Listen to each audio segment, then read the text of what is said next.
नमस्कार दोस्तों, मैं सौरभ मिश्रा आप सभी का स्वागत करता हूं आपके अपने study channel BA online classes में। दोस्तों, आज की वीडियो में हम मौर्य वंश के शासक सम्राट अशोक के बारे में अध्ययन करेंगे और इन्हें मौर्य वंश का ही नहीं अपितु भारत के श्रेष्ठ शासकों में शीर्ष स्थान पर रखा जाता है। इनका शासनकाल हम देखना चाहें 269 से लेकर 232 ईसा पूर्व, यानी 269 से लेकर 232 बीसी तक इन्होंने शासन किया था, जो कि लगभग 37 वर्ष के समानांतर होता है। कई जगह पे हमें प्रमाण मिलते हैं कि 271 बीसी पर ये सिंहासन पे बैठे थे, लेकिन आपसी गृह युद्ध या गृह युद्धों के चक्कर में ये काफी समय तक सिंहासन पे इनका पूर्णतः कब्जा नहीं हो पाया था या सही रूप से ढंग से इनका राज्याभिषेक नहीं हो पाया था। और सही इनका जो सिंहासन पे बैठने का काल माना जाता है 269 बीसी माना जाता है। ऐसा इसलिए क्योंकि इनकी जो 13वां शिलालेख है, जहाँ पे हमें कलिंग युद्ध का प्रमाण मिलता है, वहां पे यह कहा गया है कि जब राजा अशोक सिंहासन पर बैठते हैं उसके 8वें वर्ष कलिंग युद्ध होता है और 261 बीसी में कलिंग युद्ध हुआ है और उसमें यदि हम 8 वर्ष जोड़ दें तो 269 बीसी होता है।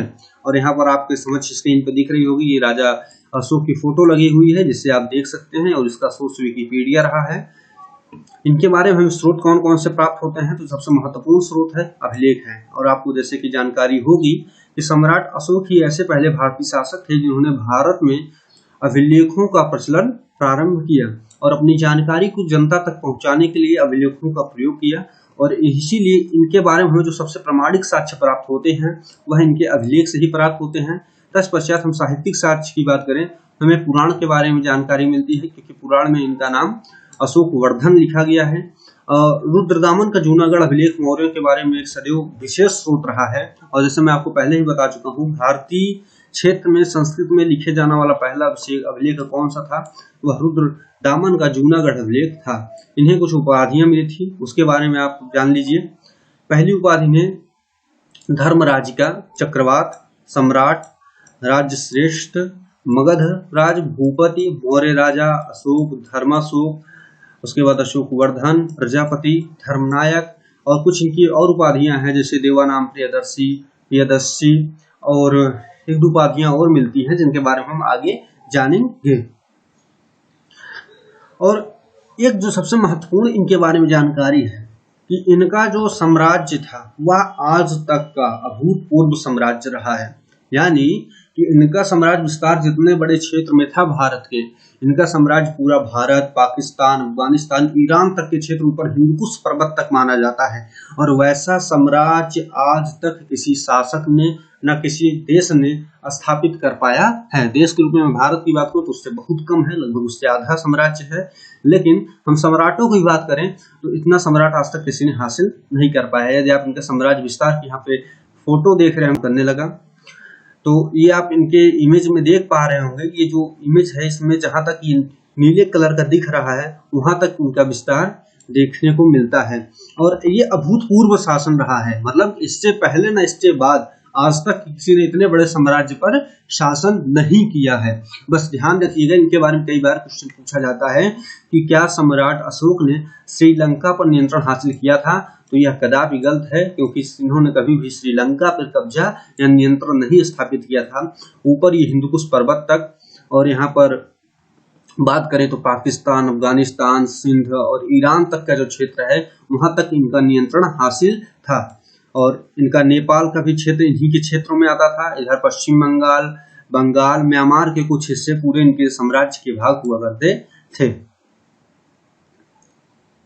शुरुआती दौर में साम्राज्य विस्तार की बात करें तो शुरुआती दौर में कुछ देर तक सुसीम शासन पे बैठते हैं और बिंदुसार की मृत्यु के बाद सुसीम ही शासन कर रहे थे। लेकिन कई जगह साक्ष्य ऐसे मिलते हैं सुसीम का जो शासन था वो बहुत अत्याचारी शासन था और पब्लिक यानी जनता थी वह इनसे परेशान हो रही थी। और जनता के ही कहने पर अशोक ने राज सिंहासन पर बैठने के लिए तैयार होते हैं और अपने भाइयों से युद्ध करने को राजी हो जाते हैं। और कई जगह हमें प्रमाण मिलते हैं कि अशोक ने अपने 99 सौतेले भाइयों की हत्या करके सिंहासन को हासिल किया था, जो इससे मैंने आपको सुबह ऊपर ही बताया था कि 2 वर्षों तक इन्होंने गृह युद्ध में परेशान रहे।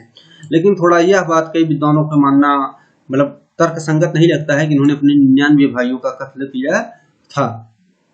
मौर्य राजवंश के चक्रवर्ती सम्राट अशोक ने अखंड भारत पर राज किया तथा उनका मौर्य साम्राज्य उत्तर में हिंदकुश पर्वत, तक्षशिला की श्रेणियों से लेकर कर दक्षिण में गोदावरी नदी, स्वर्णगिरी पहाड़ी के दक्षिण तथा मैसूर तक के पूर्व में बांग्लादेश, पाटलिपुत्र और पश्चिम में अफगानिस्तान, ईरान, बलूचिस्तान तक पहुंचा था।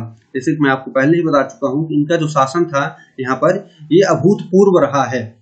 ठीक है, और मैं यहाँ पे आपको चीजों को समझाने का प्रयास कर रहा हूँ और आपसे निवेदन है कि इस वीडियो के समाप्त होने के बाद, जैसा कि आप सभी को इस टाइम जानकारी मिल रही होगी कि पीडीएफ का लिंक हमेशा कमेंट बॉक्स में पिन कर दिया जाता है और वहीं से जाकर के आप पीडीएफ डाउनलोड कर सकते हैं और अपने नोट्स बना सकते हैं। और आपसे निवेदन है कि इस बार वीडियो को समझने के बाद आप जाके एक बार पुनः पीडीएफ को अच्छे से पढ़ लें, जिससे आपके दिमाग में सारे कॉन्सेप्ट क्लियर हो जाएं। जो अशोक के जीवन की एक सबसे बड़ा धर्म परिवर्तन कहूँ या अशोक का जीवन परिवर्तन का जो हमें केंद्र बिंदु दिखाई पड़ता है वह है कलिंग की लड़ाई। इसके लिए इस बारे में हमें जानकारी लेना आवश्यक हो जाता है। कलिंग एक राज्य था जिसकी राजधानी तोसली हुआ करती थी और सम्राट अशोक ने अपने राज्याभिषेक के 8वें वर्ष यानी 261 ईसा पूर्व पर कलिंग पर आक्रमण किया था और इसकी जानकारी हमें इनके 13वें शिलालेख से मिलती है। लेकिन अब इस युद्ध में हुआ क्या? इस युद्ध में ऐसा हुआ कि जब इन्होंने युद्ध किया, क्योंकि ये बहुत शक्तिशाली सम्राट थे, और इस युद्ध में करीब 1,50,000 सहस्त्र व्यक्तियों को बंदी बनाया गया, 1 लाख से ज्यादा लोग मारे गए, 1.5 लाख से ज्यादा लोग घायल हुए। और जब इतने ज्यादा भारी नरसंहार को देखा तो अशोक मतलब एकदम परेशान हो जाते, उनका मन विचलित हो जाता है और सोचते हैं आखिर ऐसे साम्राज्य की स्थापना करके मैं क्या करूंगा। आखिरकार मैं देखूं तो करीब करीब एक राज्य को जीतने के लिए मैंने 1.5 से 2 लाख लोगों की हत्याएं कर दी, और इतना हत्या और इतने ज्यादा नरसंहार को देखकर उनका मन भावुक हो जाता है। और उसी युद्ध को देखते हुए वो सौगंध लेते हैं कि आज से मैं कभी भी शस्त्र नहीं उठाऊंगा। लेकिन ध्यान रखिएगा एक बात, अशोक सम्राट का इतना ज्यादा मतलब बोलबाला था और इतने तेजस्वी शासक थे वो कि जब तक वो सिंहासन पे बैठा रहा तब तक ऑन रिकॉर्ड बात की जाती है कि ना एक भी ना ही कोई वहां पर विद्रोह हुए, ना कोई शासक उनके ऊपर आक्रमण करने की कोशिश किया, क्योंकि पता था कि अशोक ने अभी हथियार छोड़े हैं, चलाना नहीं भूला है। इस डायलॉग को यहाँ पर बहुत अच्छे से होता है। और इन्हीं युद्धों से परेशान होकर इनका जीवन परिवर्तन होता है, इनका हृदय परिवर्तन होता है और यह बौद्ध धर्म को अपनाने के लिए राजी हो जाते हैं। अब बौद्ध धर्म को अपनाने के लिए राजी हो जाते हैं और इन्हें उपगुप्त जो एक बौद्ध भिक्षुक थे, इन्होंने उपाय पूछा कि हे महाराज, हमने जो मतलब ये सब नरसंहार हुआ है इसके लिए मैं क्या कर सकता हूँ, मैं अपने पश्चात कैसे कर सकता हूँ। तो उन्होंने ही शिक्षा दी कि आप बौद्ध धर्म को अपनाइए, लोगों का सामाजिक और धार्मिक प्रचार प्रसार कीजिए तथा लोगों का सामाजिक रूप से भला कीजिए।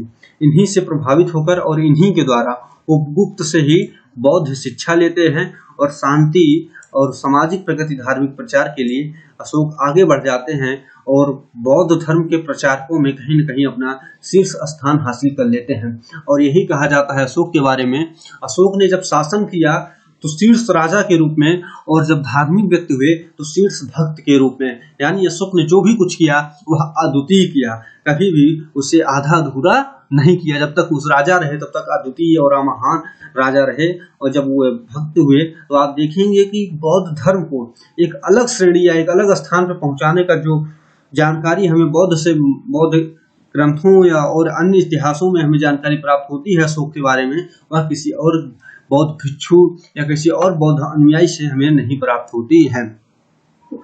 कलिंग युद्ध ने सम्राट अशोक के हृदय में महान परिवर्तन कर दिया। उनका हृदय मानवता के प्रति दया करुणा से उद्वेलित हो गया था। उन्होंने युद्ध क्रियाओं को सदा के लिए बंद कर देने की प्रतिज्ञा की और यहाँ से आध्यात्मिक और धम्म विजय का युग आरंभ होता है। उन्होंने महान बौद्ध धर्म को अपना लिया। यहाँ तक की बातें मैं आपको समझा चुका हूँ। सिंघल अनुश्रुतियों, सिंघल माने श्रीलंका, अनुश्रुतियों दीपवंश और महावंश के अनुसार सम्राट अशोक को अपने शासन के 14वें वर्ष में उपगुप्त नामक भिक्षु द्वारा बौद्ध धर्म की दीक्षा दी गई तथा मेघालीपुत्र निस्म के प्रभाव से पूर्णतः बुद्ध हो गए।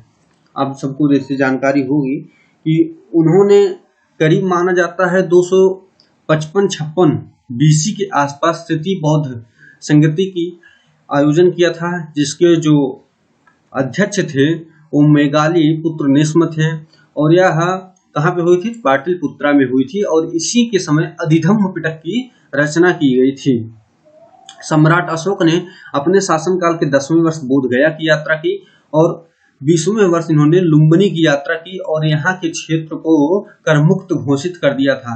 लुम्बिनी वही स्थान है जहाँ पर गौतम बुद्ध का जन्म हुआ था और वहाँ पे वो मतलब उनका मानना था कि जो भी विशेष स्थान जुड़े हुए, जैसे कि कुशीनगर भी जाते हैं, बोधगया भी जाते हैं, सारनाथ भी जाते हैं और लुम्बिनी भी जाते हैं, उनका मानना था गौतम बुद्ध के जो विशेष जीवन में जुड़े स्थान है वहां का दर्शन करने मात्र से ही कई पाप धुल जाते हैं और व्यक्ति का मन शुद्ध हो जाता है। इसीलिए उन्होंने सर्वप्रथम वहां पे गए जहां पर बुद्ध कहलाए, यानी कि बोध गया, जहां पर उन्हें बुद्धत्व की प्राप्ति हुई थी। तत्पश्चात वो नेपाल के लुम्बिनी क्षेत्र में जाते हैं और वहां को ऐसा साक्ष्य मिलता है कि यह कर मुक्त घोषित कर दिए जाते हैं, यानी इस क्षेत्र से राज्य कोई भी कर अब वसूलेगा नहीं। बौद्ध धर्म स्वीकार करने के बाद उन्होंने अपने जीवन में उतारने का प्रयास किया। उन्होंने शिकार, पशु करना, हत्या मिसिंग है, पशु हत्या करना छोड़ दिया तथा सभी संप्रदाय को सन्यासियों को खुलकर दान देना आरंभ किया और जन कल्याण के लिए उन्होंने चिकित्सालय, पाठशाला, सड़कों आदि का निर्माण करवाया। अब देखिए, समझने के प्रयास करिए कि अशोक को महान क्यों कहा जाता है। कई बार आपसे क्वेश्चन पूछ लिया जाता है, अशोक को आखिरकार महान शासक हम किन आधारों पर माने? तो जो उनके आधार हैं, पहली बात तो एक महान शासक के रूप में आप उन्हें मान ही सकते हैं। जिस प्रकार उन्होंने साम्राज्य विस्तार किया वह एक उनके महानतम शासक होने का एक प्रत्यक्ष प्रमाण है। दूसरा बात माना जाता है कि उन्होंने जब बौद्ध धर्म को अपनाया तो ऐसा नहीं था कि उन्होंने सिर्फ बौद्ध धर्म का ही हित चाहा या बौद्ध धर्म का ही प्रचार प्रसार किया, बाकी धर्मों से उन्होंने बिल्कुल मुंह फेर लिया या किसी अन्य धर्म के लोगों के ऊपर अत्याचार किए। वह एक सहिष्णु शासक होने का सबसे प्रत्यक्ष प्रमाण अपना देते हैं। इससे यह साबित होता है कि वह किसी भी धर्म को कभी नुकसान नहीं पहुंचाया। उन्होंने देखेंगे आप तो जो कि गया के बरार पहाड़ी है, वहां पे उन्होंने आजीवक संप्रदाय के लिए गुफाओं का निर्माण करवाया। वो ब्राह्मणों को भी दान दिया करते थे, जैनों को भी दान दिया करते थे, यानी जितने संप्रदाय थे इन्होंने सर्वधर्म समभाव की नीति को लेकर के सदैव अशोक आगे बढ़े और कहीं न कहीं एक महान शासक होने का यह भी इनके जीवन का एक लक्षण है। अगर आपसे क्वेश्चन पूछा जाए तो इस बात को आप कहीं न कहीं लिख सकते हैं और यह उत्तर आपका सही माना जाएगा। अब इन्होंने बौद्ध धर्म प्रचार प्रसार के लिए भी कुछ विशेष कार्य किए, जैसे कि इन्होंने अपने पुत्र और पुत्री महेंद्र को जो है कहां पर, नेपाल, श्रीलंका, अफगानिस्तान, सीरिया और मिस्र, यूनान में इन्होंने कुछ धर्म महामात्रों की नियुक्ति की। धर्म महामात्रों की नियुक्ति किसमें मिलती है हमें? तो शायद 7वें 8वें अभिलेख में मिलती है। अभी मैं थोड़ा कंफर्म नहीं हूँ, आप लोग इस बार चेक कर लीजिए 7 है कि 8 है। 7 या 8 अभिलेख में इन्होंने लिखा है कि धर्म महामात्रों की नियुक्ति करते हैं और इन धर्म महामात्रों का कार्य क्या होता है?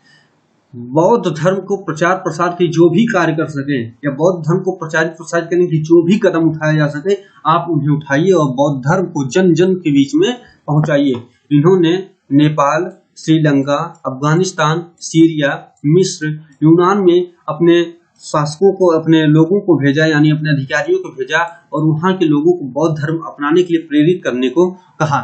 इस कार्य में इन्होंने केवल अधिकारियों की नहीं अपने पुत्र एवं पुत्री को भी भेजा। अशोक ने अपने पुत्र महेंद्र को कहां पर भेजा था?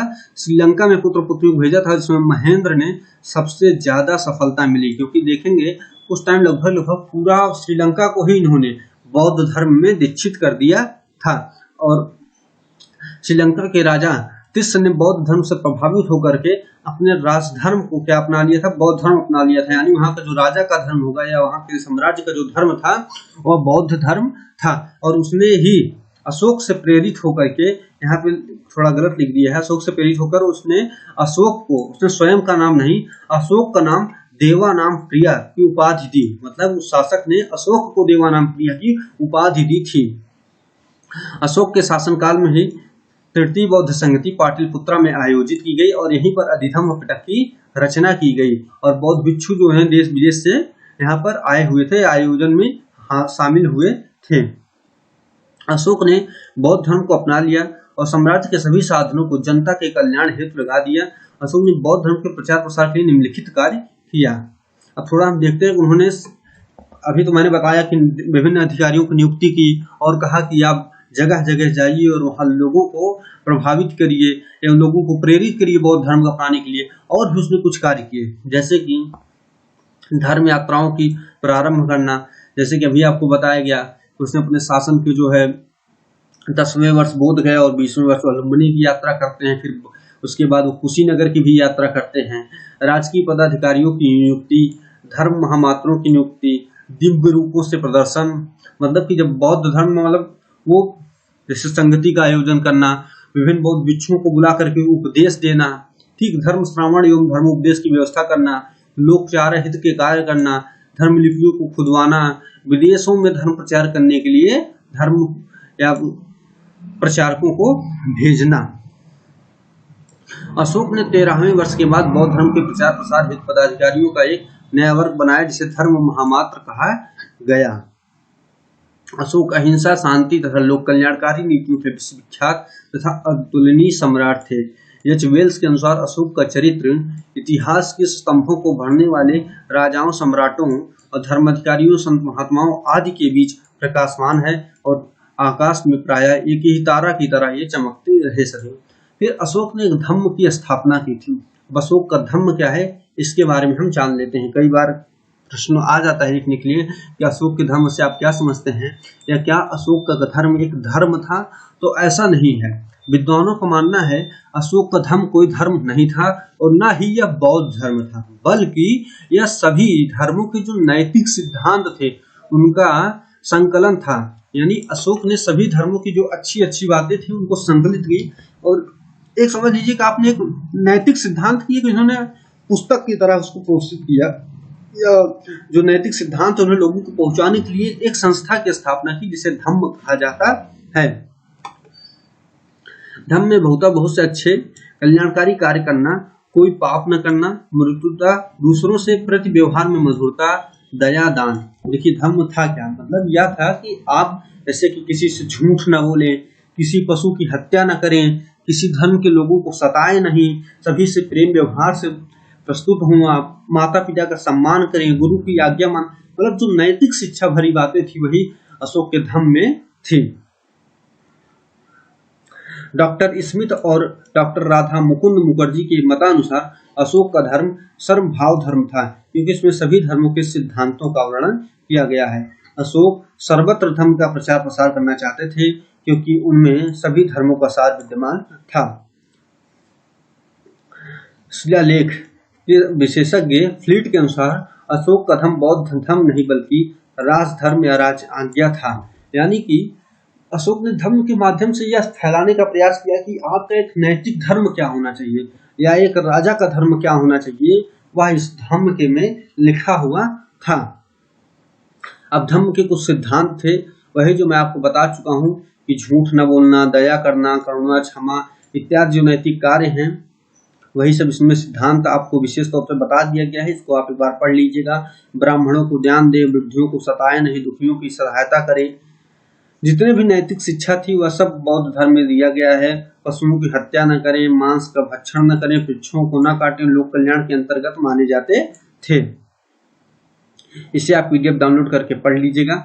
अब इस वीडियो को हम यही समाप्त करते हैं। इसमें हमने क्या क्या जाना, अशोक किस प्रकार शासक बना, अशोक ने कैसे धम्म की स्थापना की, अशोक ने बौद्ध धर्म क्यों अपनाया, किस प्रकार अपनाया, और उपगुप्त के द्वारा अपनाया उसने, ठीक, कलिंग युद्ध कब लड़ा गया, कलिंग युद्ध से क्यों परेशान होकर के उसने बौद्ध धर्म को अपना लिया। अब अगले वीडियो में हम अशोक के अभिलेख के बारे में जानेंगे, क्योंकि यह टॉपिक थोड़ा लंबा है इसलिए हम इसको 2 से 3 भागों में पढ़ेंगे। अगले वीडियो में अशोक के अभिलेखों के बारे में विस्तार से समझने का प्रयास करेंगे।